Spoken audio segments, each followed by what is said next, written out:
जी, अस्सलाम वालेकुम। उम्मीद है कि आप तमाम दोस्त खैरियत से होंगे और आज का दिन भी ट्रेडिंग के हवाले से अच्छा गुज़रा होगा। यकीनन अच्छा दिन गुज़रा होगा क्योंकि सूरत-ए-हाल आज बहुत अच्छी रही। गैप अप ओपनिंग थी और उसके बाद सेकंड सेशन जो था वो भी अच्छा रहा। देखिए गुज़िश्ता चंद दिनों से जब से इंडिया के साथ हमारे मामलात जो हैं वो चल रहे हैं जैसे ही कोई न्यूज़ आती है यकीनन मार्केट में से अच्छे खासे पॉइंट निकलते हैं और अभी भी इस उम्मीद के साथ कि बेसिकली जो इस वक़्त ख़बरें गर्दिश में हैं या चलें जो ख़बर मुझ तक पहुँची है, हो सकता है गलत हो, कि सऊदी अरेबिया जो है वो काफ़ी हद तक इसमें अपना किरदार अदा कर रहा है और लास्ट जो अता तारड़ साहब ने प्रेस कॉन्फ्रेंस की थी और उसके बाद मार्केट में से बहुत सारे पॉइंट्स निकले थे। उसके बाद सऊदी अरेबिया ने अपनी जो कोशिशें थी अमन के लिए वो काफ़ी तेज़ कर दी थी। तो अभी तक की इत्तलात तो ये हैं कि सूरत-ए-हाल जो है वो काफ़ी चांसेस हैं कि बेहतर हो जाएँगी। अब इसके पीछे राज़ क्या है? इसके पीछे एक वजह जो है वो इंडिया और सऊदी अरेबिया की होने वाली एक बहुत बड़ी डील है। तो बेसिकली बिज़नेस जो है उसके इंटरेस्ट होते हैं, तो उस ज़ाहिर-सी बात है उसके बाद बहुत सारी चीज़ों पर कॉम्प्रोमाइज़ जो है वो भी करना पड़ता है। सो लेट्स सी कि अभी तक की जो खबरें हैं, वो तो ये हैं कि सऊदी अरेबिया जो है वो कोई मामलात करवा सकता है और पॉज़िटिविटी है। दूसरी चीज़ जो है वो मॉनेटरी पॉलिसी सरपड़ है 5 तारीख को होगी और 5 तारीख को जो है वो चांसेस ये हैं कि मॉनेटरी पॉलिसी में जो शरह सूद है उसको 12% पर ही बरकरार रखा जाए और इसमें किसी किस्म की कोई कमी-बेशी ना की जाए। मेरी अपनी भी ज़ाती तौर पर यही राय है कि 12% रहने के कवी चांसेस हैं इस वक़्त जो सूरत-ए-हाल है। हाँ, जो मॉनेटरी पॉलिसी हमारी बजट के बाद आएगी, उसमें कुछ उम्मीद की जा सकती है। अब यहाँ पर बात जो है वो इन्वेस्टमेंट पॉइंट ऑफ व्यू से होती है। हमारा जब लाहौर का सेशन हुआ था जनवरी के महीने में, तो उसमें बहुत सारे दोस्तों ने इस चीज़ के हवाले से बात की थी कि जी स्टॉक मार्केट में इन्वेस्टमेंट का वक़्त कब आएगा? तो वो ज दोस्त इस चीज़ को सेकंड करेंगे कि मेरी तरफ से ये गुज़ारिश थी कि जिस वक़्त 2 मॉनेटरी पॉलिसीज़ जो हैं, वो अगर आपको स्टैंड स्टिल मिल जाती हैं, तो उसके बाद आप स्टॉक मार्केट में इन्वेस्ट कर सकते हैं। लेकिन वो डिपेंड करता है आपने किस शेयर में करना है, कब करना है, कैसे करना है। यहाँ पर एक आखिरी बात फिर हम आगे चलेंगे। स्टॉक मार्केट में एक वक़्त होता है जिस वक़्त आप उसमें इन्वेस्टमेंट करते हैं। फिर एक वक़्त होता है जिसमें आप उसमें स्विंग ट्रेड करते हैं। फिर एक वक़्त होता है जिसमें आप उसमें डे ट्रेड की सिर्फ़ सहूलत आपको मुयस्सर होती है। जिस तरह इन दिनों बहुत ज़्यादा मार-धाड़ थी, तो इसमें कुछ इन्वेस्टमेंट अपॉर्च्युनिटीज़ भी निकली और उसके साथ-साथ कुछ डे के हवाले से लोगों ने काम किया। लेकिन स्विंग के हवाले से काम बहुत ही खतरनाक था, लिहाज़ा हमारे ग्रुप में तो कोई कॉल जो है वो शेयर नहीं की गई इस पॉइंट ऑफ व्यू से। हाँ, हमारा जो इन्वेस्टमेंट का ग्रुप है, उसमें हमने बिल्कुल जो है वो लोगों को एनकरेज किया कि वो जो है अब इसको बाय करें, किसी को मना नहीं किया गया। तो इसलिए सूरत-ए-हाल जो है वो इस वक़्त पॉज़िटिव है और वीकेंड भी उम्मीद की जा रही है कि अच्छा गुज़रेगा। अब चलते हैं आगे।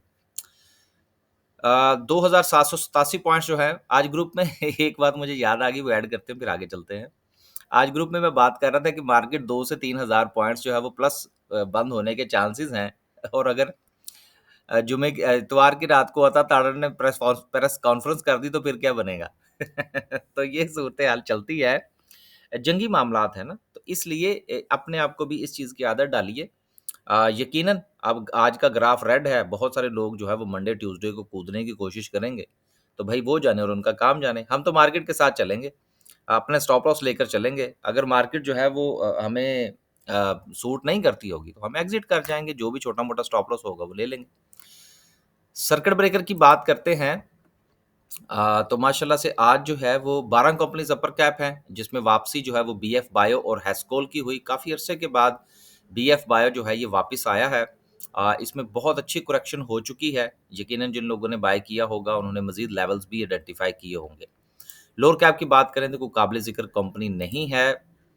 आज भी चूँकि हमने भी यूबीएल में ट्रेड किया, यूबीएल ने मार्केट को बहुत सपोर्ट दी है आज।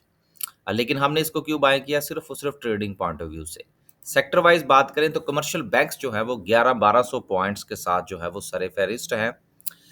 इसके अलावा सीमेंट और लास्ट कल की वीडियो में भी हमने इस हवाले से बात करने की कोशिश की थी, कल से मुराद जो लास्ट थी उसमें कि बैंकिंग सेक्टर जो है वो थोड़ा-सा वॉल्यूम गेन करता हुआ नज़र आ रहा था, तो उसी में आज थोड़ी-सी कंटिन्यूटी जो है वो हमें देखने को मिली।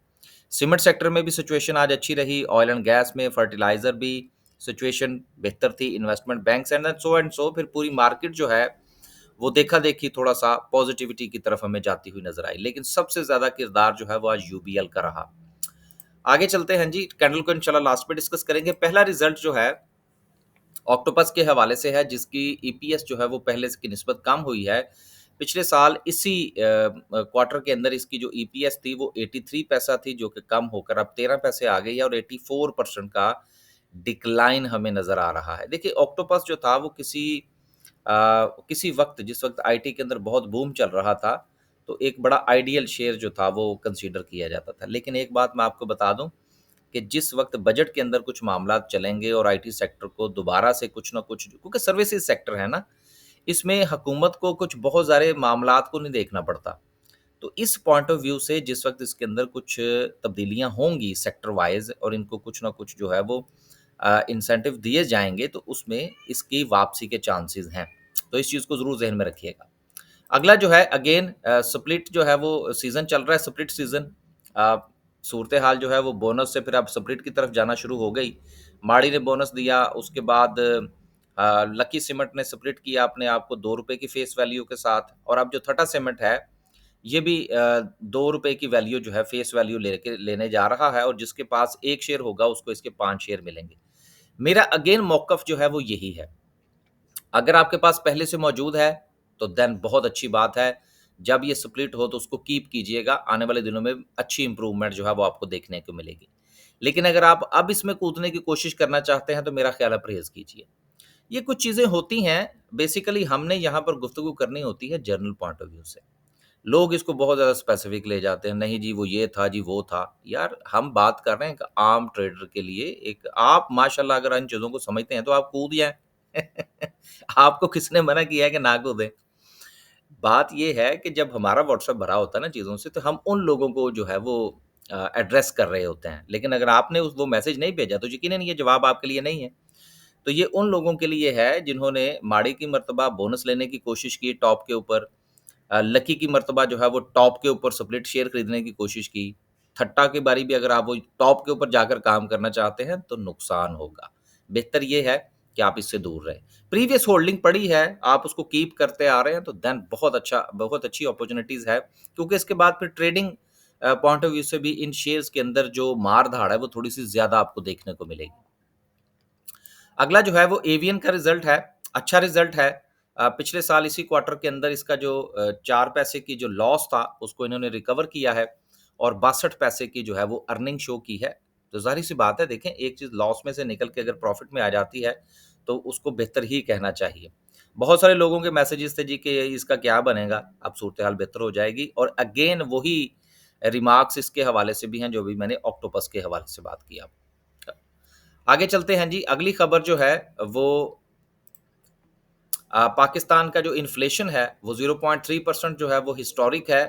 यही वजह है कि इस वक़्त अगर हमारे मामलात जो है वो आईएमएफ के साथ ना चल रहे होते और वो मामला निबट चुका होता, और दीगर भी कुछ ये जो इस वक़्त जंगी मामलात हैं वो भी ना होते, और इसके साथ-साथ जो हमारा बजट है वो सर पर ना होता, तो शायद हम उम्मीद कर सकते थे कि कुछ थोड़ी-सी शरह सूद के अंदर शायद कमी हो जाए।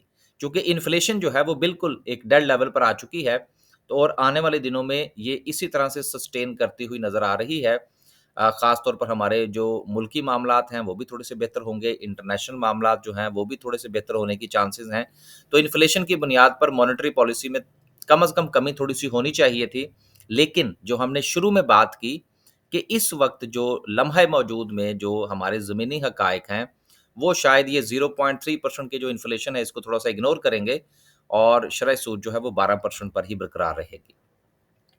आगे चलते हैं जी, और मज़ीद जो है वो सिचुएशन क्या रही? देखिए हमारे इस वक़्त जो है वो 3 ग्रुप चल रहे हैं। एक हमारा इन्वेस्टमेंट का ग्रुप है, और इन्वेस्टमेंट प्लस ट्रेडर का ग्रुप है, दूसरा हमारा स्विंग ट्रेड का है, और तीसरा डे ट्रेड का है। अगर आप इन्वेस्टमेंट करना चाहते हैं, इन्वेस्टमेंट से मुराद ये नहीं है कि आपने आज शेयर खरीदा और हफ्ते के बाद आप पूछ रहे हो जी मैंने क्या करना है। तो ये कुछ क्लैरिटीज़ आपको होनी चाहिए कि स्विंग क्या होता है, डे ट्रेड क्या होता है, और इसके साथ-साथ स्कैल्पिंग क्या होती है, इन्वेस्टमेंट क्या होती है। इन्वेस्टमेंट में अगर आपने शेयर खरीदा, फिर सुकून करना थोड़ा-सा क्योंकि इसलिए कि हमने सिर्फ और सिर्फ इन्वेस्टमेंट ग्रुप के अंदर वो शेयर्स रिकमेंड करने हैं अच्छे लेवल्स के ऊपर जो डिविडेंड पेइंग हैं। हम उनको खरीदेंगे भी, बेचेंगे भी, उनका डिविडेंड भी लेंगे और कैपिटल गेन भी हासिल करने की कोशिश करेंगे। अगर आप इन तीनों में से कोई भी ग्रुप ज्वाइन करना चाहते हैं या इसके साथ हमारा जो है वो आप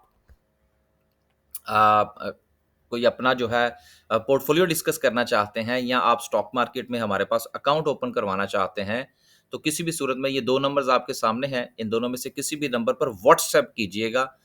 कॉल की सहूलत शायद यहाँ पर मुयस्सर नहीं होगी, तो व्हाट्सएप करके इन्फॉर्मेशन आप ले सकते हैं। आखिर में डिस्कस करते हैं जी आज की कैंडल को। कैंडल पॉइंट ऑफ व्यू से अगेन मार्केट जो है वो अपनी रेजिस्टेंस पर खड़ी है और मुझे ये कहने में कोई जो है वो आर नहीं है कि जब तक मार्केट अपनी 1,14,500 की रेजिस्टेंस का जो जोन है, अगर वो मंडे वाले दिन ये वाला जोन ब्रेक नहीं करती, जो कि आज भी अगर आप देखें तो मार्केट ने इसको 1, 2, 3 3 बार जो है वो इसको ब्रेक करने की कोशिश की है, लेकिन मार्केट इसको ब्रेक नहीं कर पाई। मैं अपनी तकरीबन रफली हर वीडियो में ये गुजारिश करता हूं कि मैं चूंकि काम करता हूं, खासतौर पर जो हम यहाँ पर वीडियो बना रहे होते हैं वो डे के पॉइंट ऑफ व्यू से होती है। ना मैं इसको इन्वेस्टमेंट के पॉइंट ऑफ व्यू डिस्कस कर रहा होता हूँ, ना ही मैं इसको स्विंग के पॉइंट ऑफ व्यू से डिस्कस कर रहा होता हूँ। तो इसको इसी जो है वो नज़र से देखने की कोशिश किया करें। लिहाजा मेरे लिए जो चीज़ इम्पोर्टेंट है वो इमीडिएट सपोर्ट और इमीडिएट रेजिस्टेंस है। इन्वेस्टमेंट पॉइंट ऑफ व्यू से जब आप एनालाइज करते हैं तो फिर आपके जो एनालिसिस करने का जो तरीकाकार है वो बदल जाता है। तो मेरे लिए सबसे इंपॉर्टेंट जो है वो 1,14,500 की रेजिस्टेंस है। मार्केट अगर इसको ब्रेक करे, ये वाली रेजिस्टेंस जो है, तो फिर अगेन मार्केट के अंदर जो है वो अच्छी मूव हमें देखने को मिल सकती है, लेकिन आपका स्टॉप लॉस इसके नीचे होना चाहिए। ये सबसे अहम चीज है। सपोर्ट इस वक्त क्या है, वो 1,13,500 की है। तो ये मार्केट के पास ये जो 1,000 पॉइंट्स का ये जोन है, इसी के अंदर जो है वो मार्केट हमें मंडे के अंदर घूमती हुई नजर आ सकती है।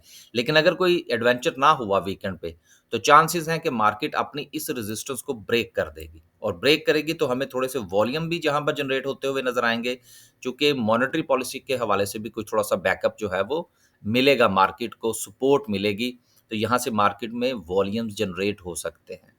आखिर में सिर्फ ये बात कि ग्रीन कैंडल को देखकर मार्केट में घुसा ना करें कि बस आज ही सब कुछ जो है वो मैंने खरीद लेना है। और रेड कैंडल को देखकर ना तो हाथ पांव अगर आपके फूल जाते हैं ना, तो फिर मार्केट आपके लिए नहीं है। कम से कम ऐसे दोस्त, चलें मैं आज ये बात कर ही देता हूँ, ऐसे दोस्त जो इस किस्म के जो है वो मसाइल का शिकार हो जाते हैं, उनके लिए हमारा इन्वेस्टर प्लस ट्रेडर ग्रुप जो है वो बेस्ट है। क्यों? इसलिए कि उसमें ये इस किस्म का चक्कर ही कोई नहीं है कि ओहो कैंडल आज ऊपर चली गई और कैंडल नीचे चली गई। उसमें आपने कुछ लेवल्स हैं वहाँ पर बाय करना और फिर सुकून करना है। वो सुकून जो है वो 2 महीने का भी हो सकता है, 3 का भी हो सकता है, 1 का भी हो सकता है। फिर उसमें आपको एक छोटा-सा कैपिटल गेन मिलेगा, फिर आप उसमें से जो है वो डिविडेंड लेंगे, फिर आप उसको रीइन्वेस्ट करना चाहें या कैपिटल गेन को रीइन्वेस्ट करके कंपाउंडिंग करना चाहें, तो वो एक अलग इश्यू है। इंशाल्लाह मंडे वाले दिन के हवाले से एक अनाउंसमेंट थी कि हो सकता है मंडे को मैं वीडियो ना बना पाऊँ, क्योंकि मेरी पाकिस्तान से जो है वो वापसी है यूके की तरफ। कल जो है वो यूसीपी फैसलाबाद में सेमिनार है, वहाँ पर मैंने हाज़िरी देनी है। कुछ थोड़ी-सी गुफ्तगू भी करनी है स्टॉक मार्केट के हवाले से। फिर संडे वाले दिन मेरी वापसी होगी। कुछ ज़ाहिर-सी बात है, लंबा सफ़र है, तो हो सकता है कि मंडे वाले दिन आपको वीडियो मौसूल ना हो। वहाँ पहुँच के इंशाल्लाह फिर उसके बाद जो है वो हमारा जो इन्वेस्टर प्लस ट्रेडर ग्रुप है, उस पॉइंट ऑफ व्यू से हम कोई अवेयरनेस सेशन भी रखेंगे ऑनलाइन। उसका क्या तरीकाकार होगा, ये इंशाल्लाह नेक्स्ट वीक मैं आपके साथ डिस्कस करूँगा। इजाज़त दीजिए। अल्लाह हाफ़िज़।